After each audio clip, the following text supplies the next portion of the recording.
दूसरी जानिब हुकूमत और सुप्रीम कोर्ट में मुहाजराई बढ़ती दिखाई दे रही है। सुप्रीम कोर्ट ने 12 जुलाई को 39 अरकान कौमी असम्बली को तहरीक इंसाफ के अरकान करार दिया था और 41 अरकान को 15 दिन में पार्टी वाबस्तगी का बयान हल्फी इलेक्शन कमीशन में जमा कराने का वक्त दिया था और फिर इलेक्शन कमीशन को पार्टी कन्फर्मेशन लेने के लिए शेड्यूल जारी किया था। फिर इलेक्शन कमीशन ने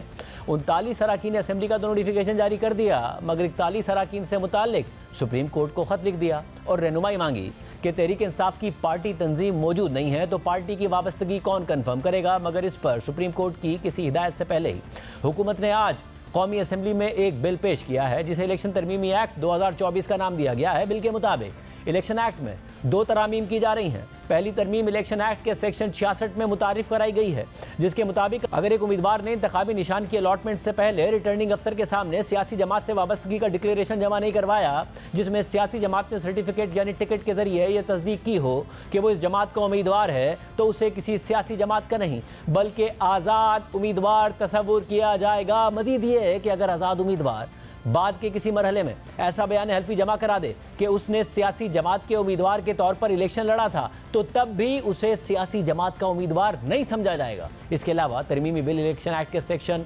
104 में तरमीम की गई है और लिखा गया है कि अगर कोई सियासी जमात मखसूस नशिस्तों के लिए मुख्तस दौरानिये में फहरिस्त जमा कराने में नाकाम होती है तो बाद के मरहले में वो मखसूस नशिस्तों के लिए अहल नहीं होगी। इसके अलावा सेक्शन 104 में एक और क्लॉज का इजाफा किया गया है जिसके मुताबिक आज़ाद रुकन की तरफ से किसी सियासी जमात में शामिल होने की आमादगी दोबारा तब्दील नहीं होगी, चाहे इस हवाले से इस एक्ट के अंदर कोई चीज़ मौजूद है या किसी और कानून में कोई चीज़ हो या फिर सुप्रीम कोर्ट, हाई कोर्ट और किसी भी अदालत के फैसले के अंदर ऐसी कोई चीज़ मौजूद हो। किसी आज़ाद मुंतखब रुकन की जानिब से आइन के आर्टिकल 51 की शिक 6 और आर्टिकल 106 की शिक 3 के मायनों में एक दफ़ा किसी सियासी जमात में शमूलियत के लिए दी गई रजामंदी दोबारा तब्दील नहीं हो सकती। अब ये तरमीमी बिल वाज़े तौर पर सुप्रीम कोर्ट के फैसले पर अमल दरामद रोकने के लिए हुकूमत की हिकमत अमली हो सकती है।